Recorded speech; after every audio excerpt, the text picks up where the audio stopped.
Hello friends, good morning all of you. આજે આપણે automobile એન્જિનની અંદર ચેપ્ટર થોડું આગળ સ્ટડી કરવાના છીએ. આજનો ટોપિક છે આપણો types of water cooling system. આપણે પ્રીવિયસ લેક્ચરની અંદર આપણે એર કુલિંગ સિસ્ટમની વાત કરી હતી, બરાબર છે. તો આપણે જે ટુ વ્હીલ્સની અંદર આપણે એર કુલિંગ કઈ રીતે થાય છે, એન્જિનમાં આપણે જે કુલિંગ કરવાનું હોય છે, બરાબર, તો એ આપણે એર કુલિંગની વાત કરી હતી. તો આજના લેક્ચરની અંદર આપણે વોટર કુલિંગ સિસ્ટમ વિશે ભણવાના છીએ. તો વોટર કુલિંગ સિસ્ટમની અંદર અમુક ટાઈપ્સ પડે છે, બરાબર છે. Types of water cooling system. તો first one is a thermosiphon cooling છે. પછી છે પંપ આસિસ્ટેડ થર્મોસિફન કુલિંગ, એને જે આપણે ફોર સર્ક્યુલેશન કુલિંગ સિસ્ટમ પણ તમે કહી શકો છો. પછી થર્ડ વન છે કુલિંગ વિથ થર્મોસ્ટેટિક રેગ્યુલેટર છે. પછી પ્રેશરાઇઝ વોટર કુલિંગ સિસ્ટમ છે અને ઇવેપોરેટરી કુલિંગ સિસ્ટમ છે. તો જે આપણે આ વોટર કુલિંગ સિસ્ટમની વાત કરી, types of water cooling system, તો અલગ અલગ વ્હીકલની અંદર હેવી વ્હીકલ છે, સ્મોલ વ્હીકલ છે, બરાબર છે, આપણે કોમર્શિયલ વ્હીકલ છે કે પછી હેવી વ્હીકલ છે, તો એની અંદર આપણે અલગ અલગ કુલિંગ સિસ્ટમનો ઉપયોગ કરવામાં આવે છે. તો let's start. First one is the thermosiphon cooling system. તો તમે આ એક ફિગર તમને બતાવેલી છે, બરાબર છે. તો એક જનરલી ફિગર તમે જોઈ શકો છો. આ જે ભાગ આપેલો છે આને કહેવાય છે રેડિએટર. શું કહેવામાં આવે છે? રેડિએટર. તમે જોઈશું કે આપણે જે બોનેટની નીચે આપણે લાગે આવેલું હોય છે તે આપણે રેડિએટર લાગેલું છે, બરાબર. તો રેડિએટરનું તમને ખ્યાલ છે કે રેડિએટરનું કામ શું હોય છે? તો કે ભાઈ વાતાવરણની એર છે એ અંદર લઈને આપણે એન્જિન ઠંડુ પાડવાનું કામ કરે છે, બરાબર, રેડિએટર. ઓકે. તો આ જે તમે અહીંયા આપેલો છે ફેન આપેલો છે, બરાબર, રેડિએટર ફેન આપેલો છે અહીંયા. પછી આ જે ભાગ છે સિલિન્ડરનું જેકેટ છે, આ સિલિન્ડર છે, અને આ ઉપરનો જે આપણે તમે એરો બતાવેલો છે ને એ કહેવાય છે વોટર જેકેટ, બરાબર. ખ્યાલ આવી ગયો? તો નીચેનો ભાગ છે એ વોટર જેકેટનો નીચેનો ભાગ છે, બરાબર. કનેક્શન એ લોઅર ટેન્ક સાથે કરેલું હોય છે રેડિએટરની, અને અપર હોઝ કનેક્શન છે ક્યાં લાગેલું હોય છે? તો કે રેડિએટરની અપર ટેન્ક સાથે. અને અહીંયા ઉપર આપેલી છે કેપ, બરાબર, કે આપણે જે પાણી ભરવાનો ઉપયોગ થાય છે ને. ઓકે. પછી અહીંયા વચ્ચોવચ્ચ તમને આપેલી છે ફિન્સ, બરાબર, અને આપણે જે વોટરનું આપણે સર્ક્યુલેશન કરવાનું હોય છે. અને જે આ છે ફેન, કે જે આપણે એન્જિન ક્રેન્કશાફ્ટની જે આપેલી હોય છે, ક્રેન્કશાફ્ટની મદદથી આપણે ફેનને ડ્રાઈવ આપેલી હોય છે, બરાબર. તો આપણે સમજીએ કે કઈ રીતે વર્કિંગ કરે છે, બરાબર, કે આ જે વોટર સર્ક્યુલેશન સિસ્ટમ છે જે નેચરલી રનિંગ કરે છે. કઈ રીતે નેચરલી રનિંગ કરે છે? તો કે જ્યારે ઉપરના ભાગમાં, મીન્સ કે આમાં શું હોય છે કે બે ડિફરન્ટ ટાઈપના વોટર હોય. દાખલા તરીકે ઠંડુ વોટર પણ આપેલું હોય છે અને ગરમ પાણી પણ આપેલું હોય છે, cold water and hot water, બરાબર. તો કારણ કે જો આપણે એન્જિનમાંથી પાસ થશે આ વોટર જેટ મારફતથી, તો કે એ પાણી ગરમ થઈ જશે, અને ઉપરથી જે પાણી અહીંથી પાસ થશે એ કેવું હોય છે? તો કે ઠંડુ પાણી હશે, બરાબર. તો આ બે વચ્ચેનો ડિફરન્સ છે, બરાબર છે, ડેન્સિટીના કારણે એ સર્ક્યુલેટ થઈ શકે છે, બરાબર. તો કે હોટ વોટરની ડેન્સિટી ઓછી હોય છે અને કોલ્ડ વોટરની ડેન્સિટી વધારે હોય છે, બરાબર. ઓકે. હવે જ્યારે વોટર આપણે જેકેટમાંથી પસાર થાય છે, એન્જિન જેકેટમાંથી પસાર થાય છે, બરાબર, ત્યારે એ હોટ વોટર ચીપ જશે અપર ટેન્કમાંથી, બરાબર. તો અપર ટેન્કમાં જે આપણે શું કામ થશે? અપર ટેન્કમાં સર્ક્યુલેટ શું કામ થશે? તો કે હોટ વોટરની ડેન્સિટી કોલ્ડ વોટરના ડેન્સિટી કરતાં વધારે હોય છે, એટલા માટે એ ઉપરની બાજુ મૂવ કરશે, બરાબર છે. દેખાય તમને અહીંયા? તો કે અપર હોઝ મારફતે અપર ટેન્કની અંદર દાખલ થશે. ઓકે. પછી છે હોટ વોટર છે, આ જે લાઇન્સ આપેલી છે એ મારફતે આપણે અહીંયા નીચેની તરફ દાખલ થશે. ક્યાં જશે? તો કે લોઅર ટેન્કની અંદર દાખલ થશે. ઓકે. હવે જ્યારે લોઅર ટેન્કની અંદર દાખલ થવાનું હોય એ સમયે જ્યારે સર્ક્યુલર વોટર જે અહીંયા વચ્ચોવચ્ચ પહોંચે, એટલે મતલબ શું થશે? કેમ કે આ રેડિએટરનો ભાગ કેવો આ દાખલા તરીકે બોનેટ છે, બરાબર. તો અહીંયાથી આપણે વાતાવરણમાંથી એર આવશે, બરાબર છે. એટમોસ્ફિયરમાંથી જે ઠંડી એર આવશે શું કરશે? તો કે આ જે ગરમ પાણી છે, બરાબર છે, અહીં જે પસાર થતું હોય એ ગરમ પાણી શું કરશે? એ એરના કારણે આ જે ફિન્સ આપેલી હોય છે, બરાબર, એ ફિન્સના કારણે જે એર પસાર થશે, બરાબર, તો ઠંડુ ગરમ પાણી છે શું થાય? લોઅર ટેન્કમાં પહોંચી પહેલાં ઠંડુ થઈ જશે, બરાબર. ખ્યાલ આવી ગયો? અને આ જે ફેન આપેલો છે એ એન્જિન ક્રેન્કશાફ્ટની મદદથી રોટેટ થશે, એટલે આ જે જેકેટ છે, બરાબર, વોટર જેકેટ, ત્યાં પણ પસાર થશે એર, જ્યાંથી મૂવમેન્ટ થશે એટલે શું થશે કે એ આપણે ગરમ પાણીને ઠંડુ કરશે.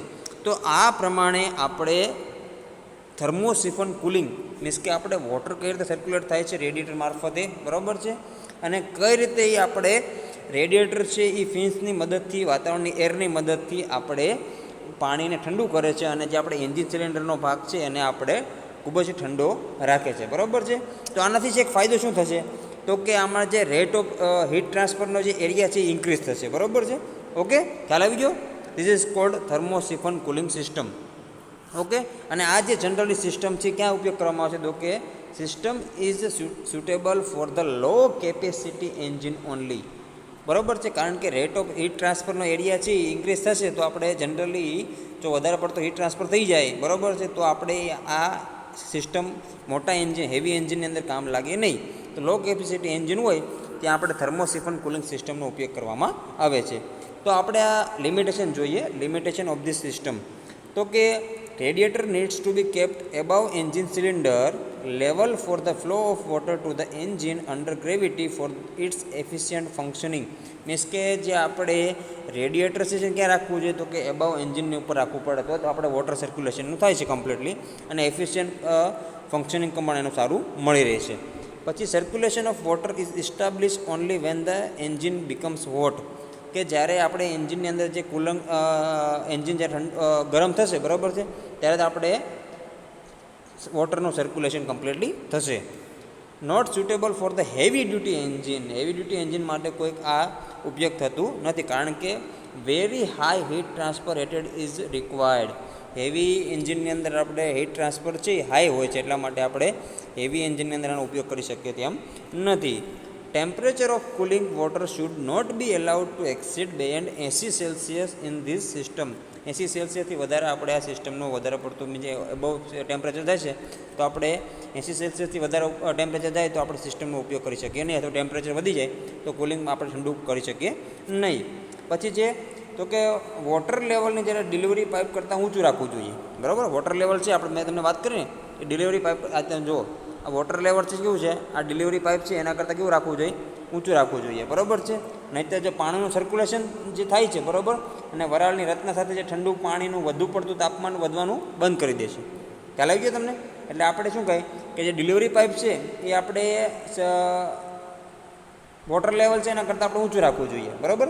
ને કે જે સર્ક્યુલેશનમાંથી જે વરાળ બને છે એ કમ્પ્લીટ થશે નહીં, અને શું થાય કે ઠંડા પાણીનું જે વધુ પડતું તાપમાન છે એ વધવાનું બંધ કરી દેશે, બરાબર. તો એના એટલા લિમિટેશન થયા.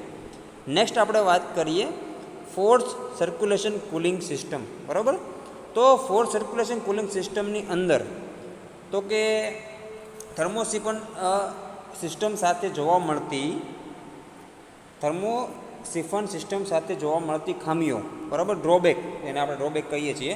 એમાં વોટર જેકેટમાં પાણીના સર્ક્યુલેશનમાં મદદ કરવા માટે સેન્ટ્રીફ્યુગલ પંપ દાખલ કરવાનો હોય છે, બરાબર. આ નામ જ છે ફોર્સ સર્ક્યુલેશન કુલિંગ સિસ્ટમ. એનો મતલબ શું છે કે આપણે પાણીને ફોર્સની મદદથી આપણે સર્ક્યુલેટ કરીએ. એટલા માટે આપણે શું કર્યું તો કે ઇનબિલ્ડ આની અંદર સેન્ટ્રીફ્યુગલ ટાઈપનું પંપ આપણે એનો ઉપયોગ કરીને ઇનબિલ્ડ કર્યો, બરાબર. જેના કારણે જે આપણે જે થર્મોસિફન કુલિંગ સિસ્ટમમાં જે ખામીઓ જોવા મળતી હતી, બરાબર, સર્ક્યુલેશનની પાણીની, એના કારણે આપણે સેન્ટ્રીફ્યુગલ પંપ એડ કર્યો. એના મદદથી શું થશે તો કે આપણે ઉપયોગ કરીને શું થશે કે આપણે ફોર્સથી આપણે સર્ક્યુલેશન કરી શકશું, બરાબર છે. જે આ pump is belt driven by the engine. એન્જિનની મદદથી આપણે પંપને બેલ્ટ ડ્રાઈવ આપી શકીએ છીએ, બરાબર. અને આપણે આનું જે પોઝિટિવ સર્ક્યુલેશન આપણને મળી રહેશે અલગ અલગ ઓલ કન્ડિશનની અંદર, બરાબર. પછી એન્જિન કુલિંગ જે સિસ્ટમ છે, બરાબર છે, તો એન્જિનનું કુલિંગ ગરમ અને ઠંડા, બરાબર, બંને પાણીની વાત કરીએ છીએ આપણે. ગરમ અને ઠંડા પાણીના ટેમ્પરેચરમાં જે તફાવત થાય છે એ સ્વતંત્ર હોવાથી તે એન્જિનની ઓવરકુલિંગ સિસ્ટમમાં પરિણમે છે, બરાબર. ઓવરકુલિંગમાં થઈ જાય છે, જે એન્જિનની થર્મલ એફિશિયન્સી અને તેની કામગીરીને અસર કરે છે. આ પ્રકારની સિસ્ટમ સાથે કામ કરવાનું નુકસાન થાય છે, બરાબર. ખ્યાલ આવી ગયો મિત્રો? હવે તમે જોઈ શકો છો કે અહીંયા તમને એક વસ્તુ આપેલું છે, આ એન્જિન સિલિન્ડર આપેલો છે, ખ્યાલ આવ્યો તમને? જો આ એન્જિન સિલિન્ડર આપેલો છે, પછી અહીંયા વોટર જેકેટ આપેલા છે, બરાબર છે, ઓકે. પછી આ જે વોટર જેકેટ છે આપણે આ દાખલા તરીકે અપર ભાગ છે અને લોઅર ભાગ છે, બરાબર. તો અપર ભાગનો જે ભાગ છે ત્યાં આપણે એક વધારાનો આપણે કમ્પાઉન્ડ એડ થયો જેને કહેવાય છે થર્મોસ્ટેટ, બરાબર. થર્મોસ્ટેટનું કામ શું છે તો કે control the temperature of water. શું કામ કરે છે તો કે વોટરનું જે ટેમ્પરેચર છે ને કંટ્રોલ કરવાનું કામ કોણ કરે છે? થર્મોસ્ટેટ કરે છે. અને નીચેના ભાગ સાથે આપણે જોયું તો કે આપણે વોટર પંપ એક આપણે ઉપયોગ કર્યો છે સેન્ટ્રીફ્યુગલ ટાઈપનો, અથવા તો એક્સપેડ આપણે જનરલી સેન્ટ્રીફ્યુગલ ટાઈપનો પંપ ઉપયોગ કરવાનો હોય છે, બરાબર, કે જે લોઅર ટેન્ક સાથે લાગેલો હોય છે, અને જે થર્મોસ્ટેટનો જે ઉપરનો ભાગ છે એ છે અપર ટેન્ક સાથે લાગેલો હોય છે, બરાબર છે, ઓકે. હવે જ્યારે આપણે વાંચી જેકેટમાંથી વોટર જેકેટમાંથી જ્યારે આપણને અપરની બાજુ આપણે થાય છે, બરાબર, તો આ જે વોટર જેકેટમાંથી જે એન્જિન રનિંગ હોય ત્યાં શું થશે તો કે વોટર જેકેટમાંથી જે પાણી ઉપરની બાજુ અપર ટેન્ક બાજુ જે મૂવ કરશે તો પાણીનું તાપમાન ટેમ્પરેચર હાઈ હશે, બરાબર. ઓકે, ટેમ્પરેચર હાઈ છે શું થાય, વચમાં આપણે એક કમ્પાઉન્ડ એડ કરી દીધો થર્મોસ્ટેટ. તો શું કરશે તો કે જે વોટરનું ટેમ્પરેચર છે શું કરશે, કંટ્રોલ કરશે, બરાબર. પછી ધીમે ધીમે આપણે અપર ટેન્કમાંથી મોકલશે. સેમ ટુ સેમ રેડિએટર આવી ગયું, આપણે ઓલાની જેમ વાત કરી હતી, બરાબર. પછી આપણે અપર ટેન્કમાંથી લોઅર ટેન્ક મૂવ કરશે વોટર, અને અહીંયા જે ફિન્સ આપેલી છે, બરાબર છે. ફિન્સ આપેલી શું થાય એટલે એર મૂવ થશે એટલે શું થશે, ઠંડી હવા અહીંયાથી પસાર થશે અને આપણે વોટર જેકેટને ઠંડુ કરશે. અને પછી લોઅર ટેન્કમાંથી મૂવ કરશે, બરાબર. લોઅર ટેન્કમાં જ્યારે પાણી પહોંચી જશે ત્યારે એ વોટર પંપની મદદથી, બરાબર છે, વોટર પંપની મદદથી ફૂલ સર્ક્યુલેટ કરશે. એટલે જે આપણે પંપ જે ફોર્સ જોઈએ છે, બરાબર, જે hot water flow down the radiator tubes under the gravity to lower tank. During its flow, it transfer heat to the incoming air drawn by the fan mounted on the engine and driven by belt. બરાબર છે. પછી અહીંથી water પંપની મદદથી એ આપણે પાછું પાણીનું move ક્યાં કરશે તો કે આપણે વોટર જેકેટની અંદર મૂવ કરશે, બરાબર, પંપની મદદથી. ઓકે. અને જે આપણે રેડિએટરની જે ફિન્સ આપેલી હોય છે એ જનરલી કોપર અથવા તો બ્રાસની બનેલી હોય છે, કારણ કે શું કામ, ને હાઈ થર્મલ કન્ડક્ટિવિટી હોય છે એટલા માટે, બરાબર, જલ્દીથી ઠંડુ કરી શકે છે. હાઈ થર્મલ કન્ડક્ટિવિટી હોય છે એટલા માટે રેડિએટરની જે ઉપર ફિન્સ આપેલી હોય છે એ કોપર અથવા તો બ્રાસની બનેલી હોય છે. ખ્યાલ આવી ગયો મિત્રો? This is cold force circulation system. તો આજે આપણે બે સિસ્ટમની વાત કરી છે, બરાબર, થર્મોસિફન અને ફોર્સ સર્ક્યુલેશન. ઓકે. તો નેક્સ્ટ લેક્ચરમાં આપણે બીજા ત્રણની વાત કરીશું મિત્રો.